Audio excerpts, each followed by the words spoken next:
তো হ্যালো, আবার চলে এলাম নতুন একটা ভিডিও, নতুন একটা ব্লগ নিয়ে। তো বেরিয়েছিলাম আসলে আমার কাকার রিহার্সালে যাওয়ার জন্য। এখন ঘড়িতে প্রায় বাজে 4:45। তো এখন আমি যাচ্ছি আমার কাকাকে পিক করতে বাড়ি থেকে, তারপর ওখান থেকে আমরা রিহার্সালে যাব। তো তোমরা ভিডিওটা দেখতে থাকো, চলো ইন্ট্রোটা সেরে ফেলি। তো হ্যালো বন্ধুরা, সবাই কেমন আছো? আশা করছি ভালো আছো। আমিও খুব ভালোই আছি। আমি শুভদীপ, তোমরা দেখছো শুভদীপ অন রোড। এখানে শুধু বাইক রাইড হয় তা না, এখানে অনেক কথা, অনেক ভাবনা নিয়ে আলোচনাও করা হয়, প্লাস চেষ্টা করা হয় নিজেকে একটু ভালো করে তোলার আর সমাজটাকে একটু ভালো করে তোলার। তো আজকে আমি একটা বিষয় নিয়ে তোমাদের সাথে কথা বলবো, যেটা হচ্ছে 2 দিন আগে আমি ব্যাংকে গেছিলাম। ব্যাংকে গিয়ে আমার সামনে একজন বয়স্ক ভদ্রলোক বয়স্ক লোক দাঁড়িয়েছিলেন, দাদু। তো তিনি বেসিক্যালি এসেছিলেন ব্যাংকে নিজের বইটা বন্ধ করতে। তো বইটা বন্ধ করতে মানে উনি আর এখানে থাকবেন না, তো ওনাকে বইটা বন্ধ করে দিতে হবে, তাই উনি বন্ধ করতে এসেছিলেন। তো ওখানে এমপ্লয়ি ওনাকে জিজ্ঞেস করেছিল যে কী কারণে বন্ধ করছেন বা কিছু, হয়তো উনি ওখানে অনেক পুরনো ছিলেন। তো তখন ওনাদের দুজনের কথা শুনে আমি যে এটুকু বুঝলাম যে ওনার ছেলে বড় একটা জায়গায় কাজ করে, তো প্রমোশন পেয়েছেন, এখনও ওনার ছেলেকে অন্য জায়গায় যেতে হবে।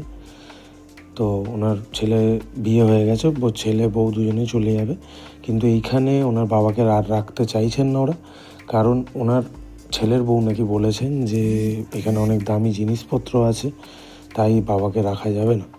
তো এটা শুনে সত্যি আমার খুব খারাপ লেগেছে জিনিসটা, ঠিক আছে। কিন্তু উনি আরেকটা কথাও বলছিলেন বারবার যে এখানে ছেলের কোনো উনি দোষ দিচ্ছেন না, কিন্তু আমি এটাই বলবো যে দেখুন, এক হাতে তো তালি বাজে না, ঠিক আছে, এক হাতে কোনোদিন কিছু হয় না। তো আমি এটাই বলবো ভাই, যাদের মা বাবা আছে তারা বুঝবে ভালো করে, বা যাদের নেই তারা তো কী বলবো।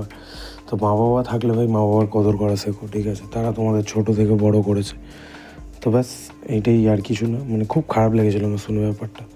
তো সবসময় বলবো মা বাবাকে ভালো রেখো, নিজেরা ভালো থেকো, ঠিক আছে।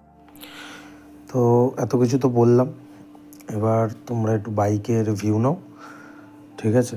আবার আমি কিছুক্ষণ পরে তোমাদের কাছে ফিরে আসছি।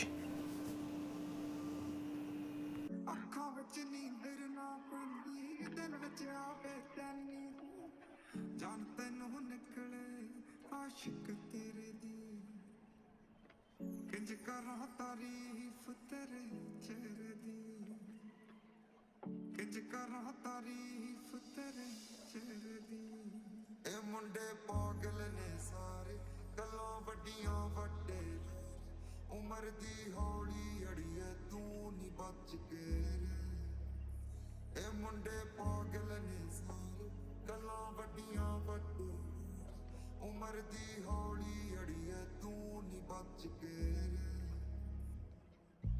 ਛੱਡ ਗੁੱਸਾ ਹੁਣ ਜਾਣ ਦੇ, ਕਿਉਂ ਅੱਖਾਂ ਨੇ ਭਰੀਆਂ, ਕਿਉਂ ਗਲ ਚੋਂ ਲਾਉਣ ਨੂੰ ਫਿਰਦੀ ਜੋ ਹੱਥੀ ਗਾਨੀਆਂ ਪਾਈਆਂ।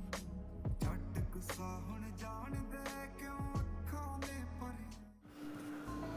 তো এখানে আমরা প্রায় চলেই এসেছিলাম, যেখানে রিহার্সাল করা হয় সেখানে।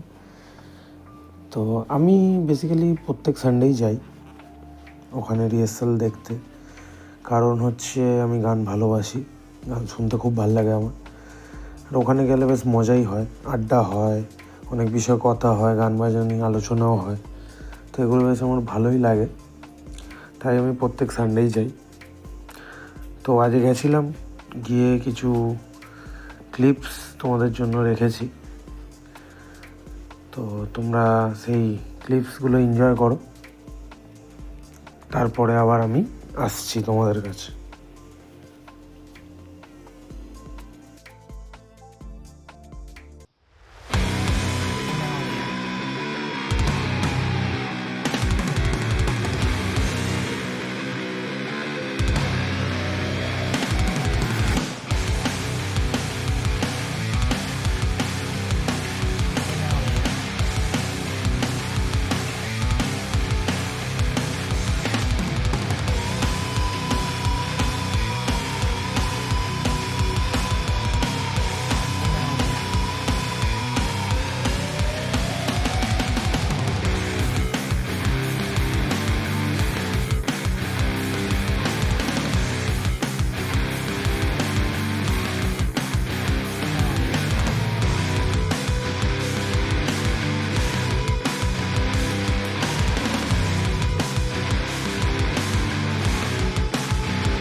তোমাদের কেমন লাগলো ভিডিওটা আমাকে জানিও।